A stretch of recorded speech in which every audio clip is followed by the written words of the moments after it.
Kapatid, bukod sa literal na digmaan na nangyayari ngayon sa ibang bansa, alam mo ba na may mas malaking digmaan na kinakaharap ang tao na unti-unting sumisira sa kanya? Pakinggan nyo ito. 5 uri ng digmaan na kinakaharap ng tao araw-araw na sumisira sa kanya. Una, ang digmaan sa kahirapan. Ito ang araw-araw na pakikibaka sa buhay. Ang pagpili sa pagitan ng pagkain at gamot o ng perang pambayad sa upa. Pangalawa, ang digmaan sa mental health. Ito ang laban na hindi nakikita ng tao. Ang pakikipaglaban sa depresyon, anxiety at pagod dulot ng burnout.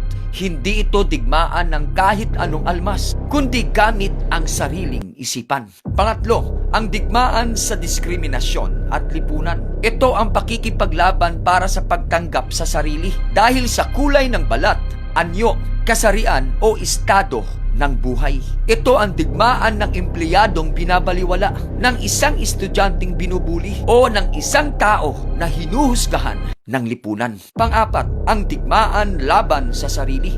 Ito ang digmaan sa pagkaalipin sa sariling gawi. Alipin sa sugal, sa alak, sa droga o sa labis na paggamit ng teknolohiya. Ito ay isang digmaan kung saan ang kalaban ay ang iyong sariling pagnanasa at kahinaan. Panglima, ang digmaan sa katiwalian at kawalan ng katarungan. Ang araw-araw sa pagharap sa sistema kung saan hindi umiiral ang katotohanan. Ito ang pagiging biktima ng fake news, ang kawalan ng hustisya o ang pang-aabuso ng nasa kapangyarihan. Mga kapatid, ang mga digmaang ito ay hindi nakikita ni hindi man lang naririnig sa balita.